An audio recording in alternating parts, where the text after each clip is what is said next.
طلباء فارغ ہو کے جائیں گے تو وہ جا کے اپنے لیے روزگار کا سلسلہ شروع کریں گے، تو ہو سکتا ہے کہ ان کو قرض کے حالات میں پھنسنا پڑے، مشکلات میں پھنسنا پڑے۔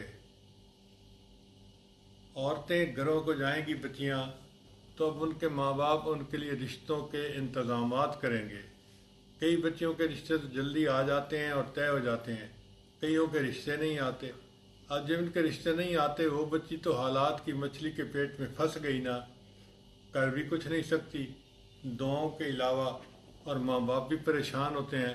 تو اب کیا کرے؟ تو امام بخاری رحمۃ اللہ چاہتے تھے کہ یہ طلباء اور طالبات عاملوں کے پیچھے بھاگنے کی بجائے یہ حدیث تسبیح پر عمل کریں، اللہ تعالیٰ ان کو مصائب سے نجات عطا فرما دیں گے۔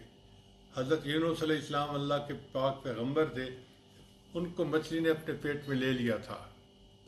آزمائش اتنی بڑی تھی کہ اللہ فرماتے ہیں فلولا انہ کان من المسبحین، اگر یونس علیہ السلام اللہ کی تسبیح بیان کرنے والے نہ ہوتے، للبث فی بطنہ الی یوم یبعثون، تو قیامت تک وہ مچھلی کے پیٹ میں رہتے۔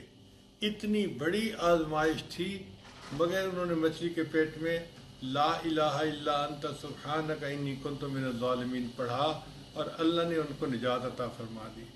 اس لیے جو طلباء اور طالبات حالات کی مچھلی کے پیٹ میں پھنس جائیں، وہ نماز پڑھیں، اور نماز کے ہر سجدے میں 40 مرتبہ لا الہ الا انت سبحانک انی کنت من الظالمین پڑھیں۔ اللہ تعالیٰ ان کے لیے راستے کھول دیں گے اور مچھلی کے پیٹ سے ان کو نکال دیں گے۔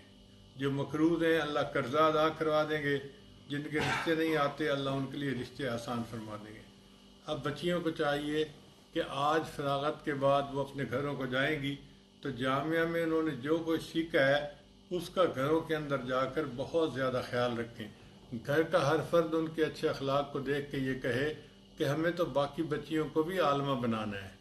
ماں باپ کی فرما برداری کریں، بھائی بہنوں سے محبت رکھیں، گھر کے لوگوں کے ساتھ اتنے اچھے اخلاق سے پیش آئیں کہ آپ کے اخلاق ان کے دلوں کو جیت لیں، اور باقی لوگ بھی تمنا کریں، برادری والے بھی تمنا کریں کہ ہم بھی اپنی بچی کو عالمہ بناتے ہیں تاکہ وہ بھی اتنے اچھے اخلاق سیکھ کر آئے۔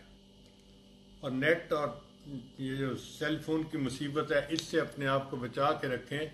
بچی کے لیے اپنی عزت و ناموس کی حفاظت کرنا سب سے بڑی ذمہ داری ہوتی ہے۔ خوش نصیب ہیں وہ بچیاں جو پاکیزہ زندگی گزارتی ہیں اور